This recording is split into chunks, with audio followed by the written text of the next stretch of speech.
reading your vision and your mission. Now, I think I have 15 minutes, right, Richard? Or is it an hour? No, just kidding. Just kidding. I did overtime today, so I guess. Okay. So, your mission is we exist to love God and love our neighbors. That is found in Matthew 22.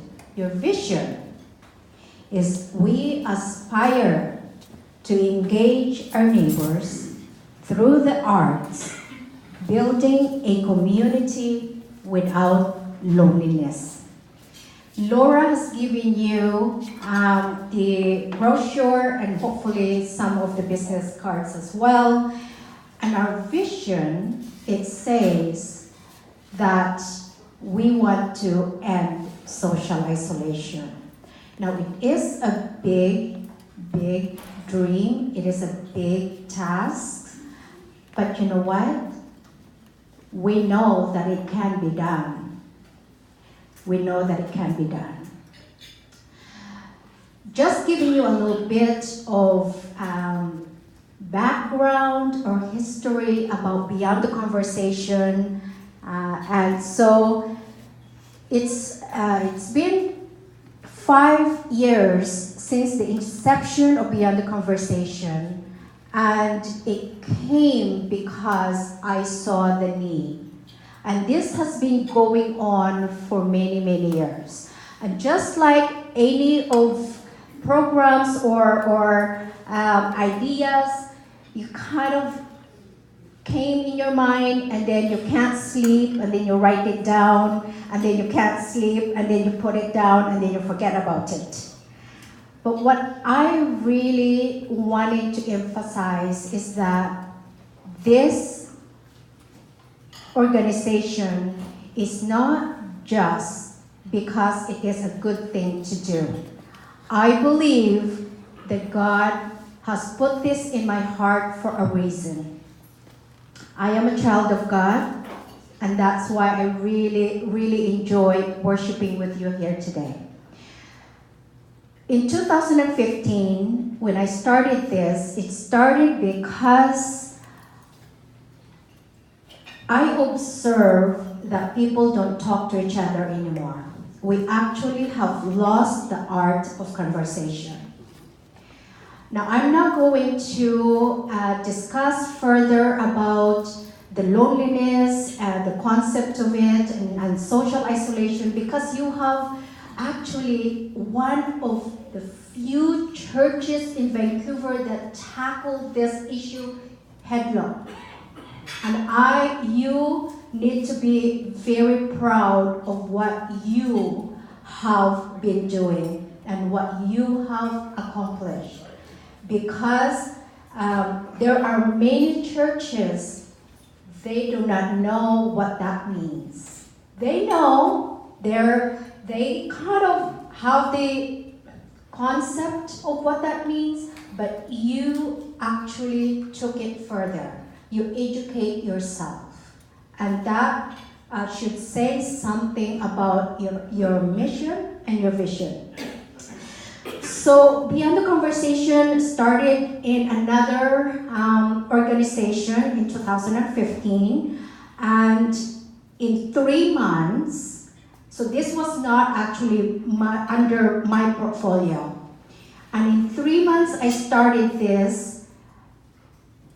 95 seniors registered for the program. I was surprised.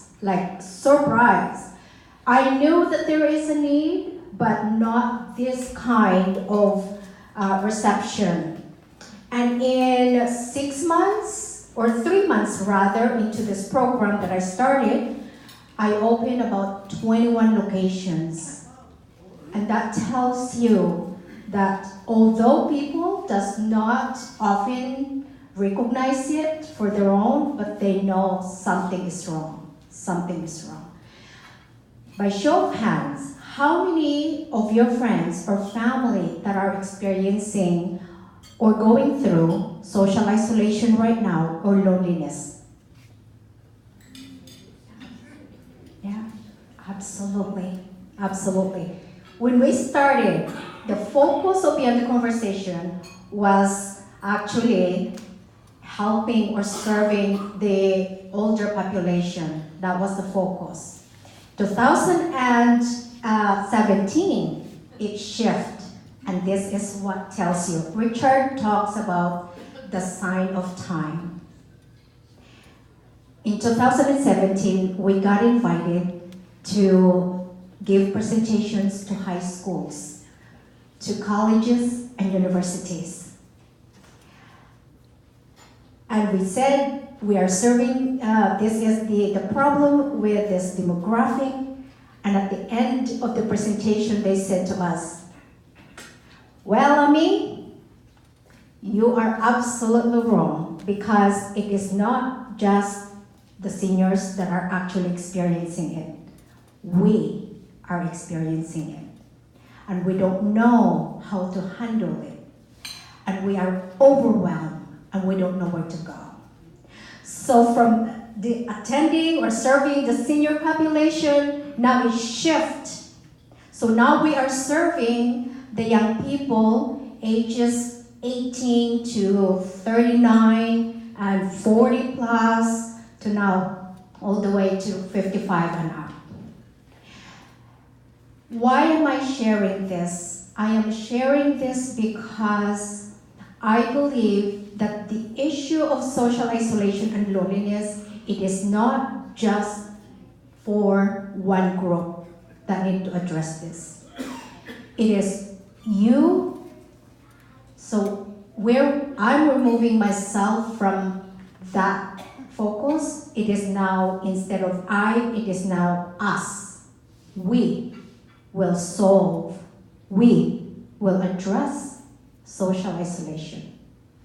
When God impressed this in my heart, this is what He said to me. Amie, your job is to loving people because you are very good at it. You're very good at it. His job is saving the soul. So if we can look at it that way, then it's not so much of a pressure, it's not so much of overwhelming, because now we are supporting each other. Now we are addressing it.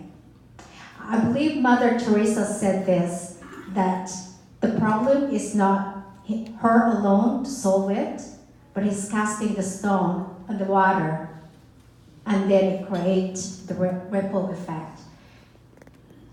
You, Knox Church, is placed here strategically. When you look at your community, what do you see? What signs that Richard emphasis on? What do you see in your neighborhood?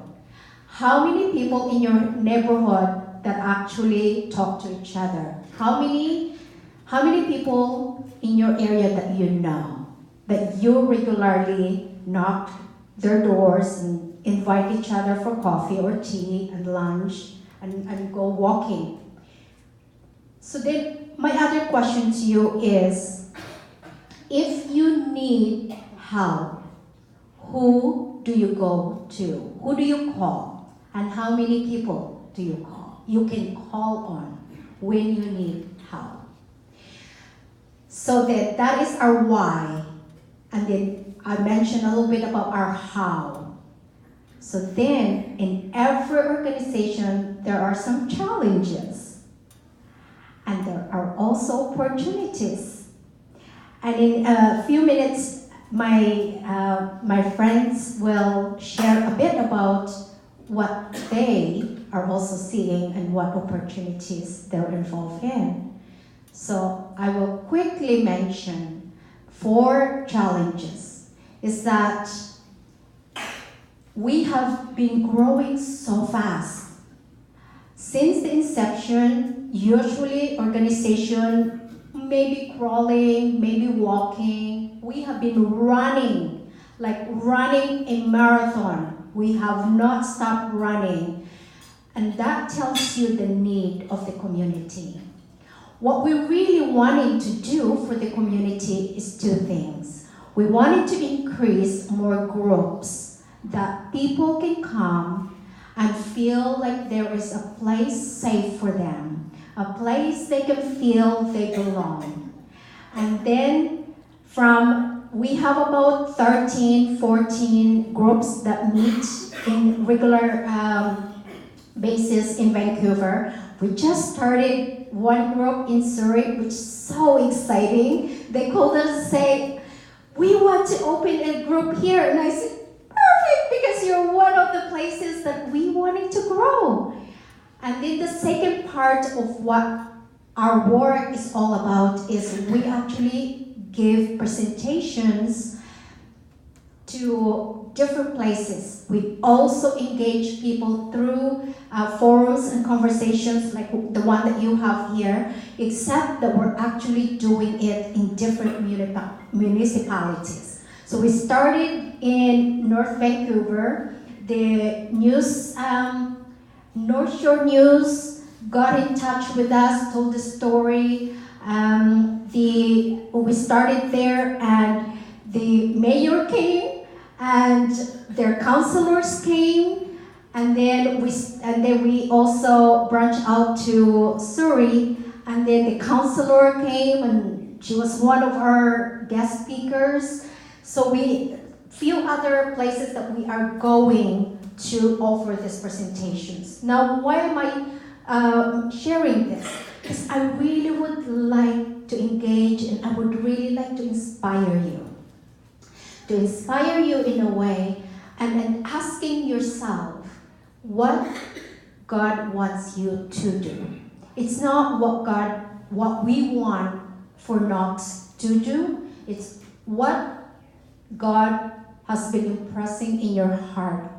Where is He calling you to minister to? So when I actually read a little bit and explore a little bit about Carisville area, across the street is high school.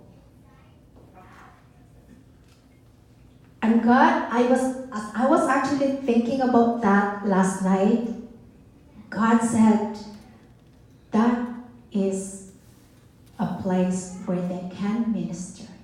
You can do outreach. When you think about how many immigrants that are now in your neighborhood, most of those immigrants does not speak English. And you know that one of the reasons, one of the causes, of course, for being isolated is that the lack of the language. And also, transportation is one of them. And also, of course, the affordability and lack of connection. So when you factor all of this, then you can begin to really see your role in this neighborhood. My dreams and my hope, if I look back 5 years from now, imagine the bright light that shine in this neighborhood. Wow, what an incredible, incredible purpose that is. When people see and when they think about social isolation and loneliness, where do you think they try to go?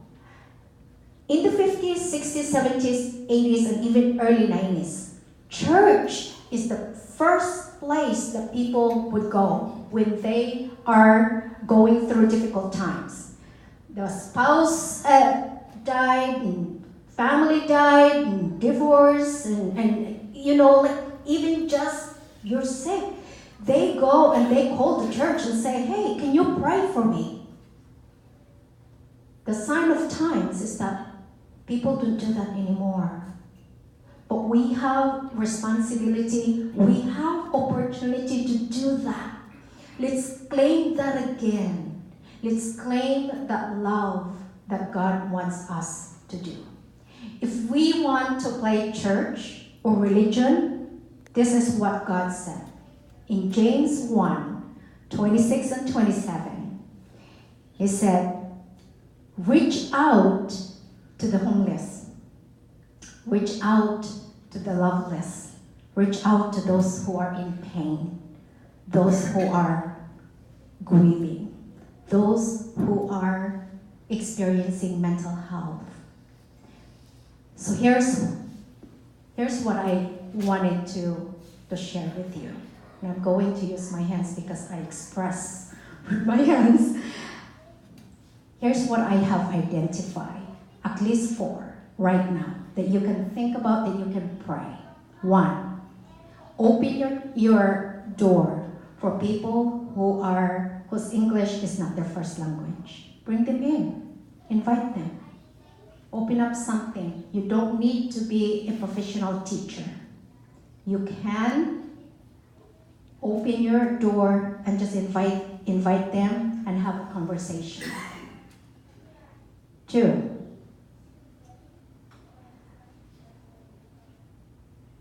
open an art. There are many expressions that you can participate in it. Art is one of them. And you're doing music here already. 3, bring musicians. Have a comedy night. That's why I really appreciate having Dee here today. Because Dee is so funny. I know she's quiet, but man, if you get her going, you will never stop laughing until you pee.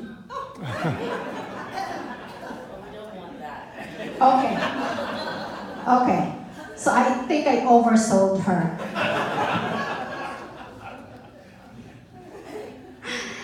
All right. But she is very funny. She also experienced mental health. And so when she talks about mental health, people listen to her because she knows what she's talking. And then, as you do that, just open your door. Sometimes, what people really need is a smile. I'll tell you 2 very quick, real story. One group on Victoria, before they started coming to our program, they often go and see their doctors very often. And they also go to emergency very often. And they think that they're sick because they're feeling pain in their bodies.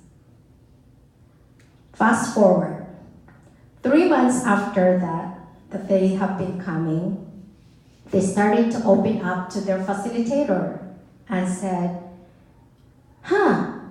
we're not going to the doctor as often anymore. We're not going to emergency as often anymore.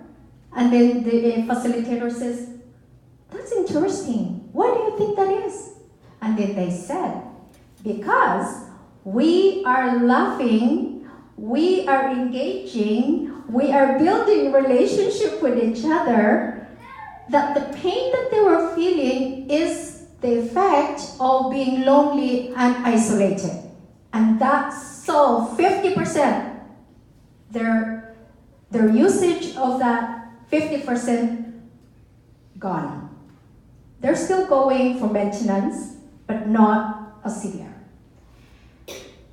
Last year, before the end of last year, a fellow, young fellow, I'm talking about early 30s. I was working in a public space, hearing the phone call next to me, and he was making a funeral arrangement. Now, you think maybe he's making funeral arrangement for someone he loved, but no.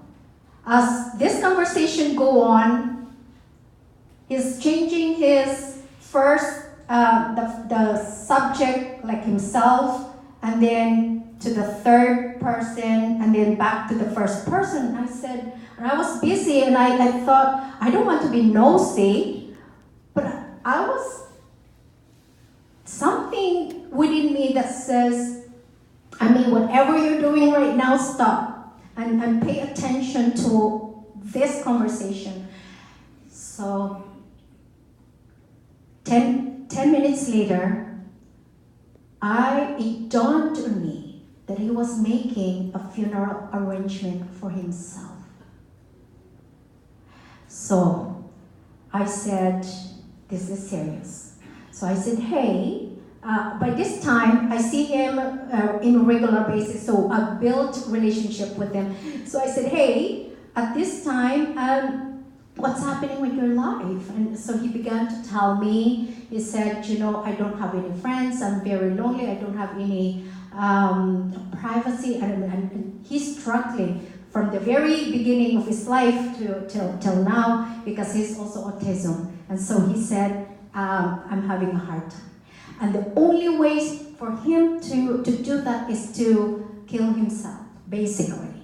And then he said, he asked me, he said, do you think God will get angry with me if I do that? So what do you think I said?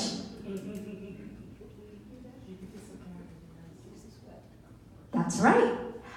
And this is what I said. I said, if you do that, know this, that I am going to miss you. Because at this point I said, I love you. You are my friend. But there is one person that loves you the most. That put you there, put you here on this earth for a reason. And that is to love you. And for you to know that there is a purpose, there is hope. Fast forward. It's a happy ending. So he told me the details of these plans that he's now trying to make. And so by this time, when we know, the person tells us the whole plan, the details of it, it's a code blue. And I called everybody, I said, whatever you're doing, you have to stop. This is life and death.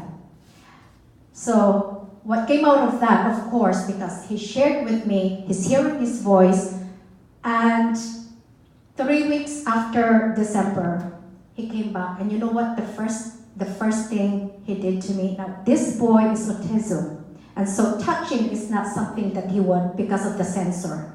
So it's not something that he would just come around. He came around, and with his own kind way, this is what he did.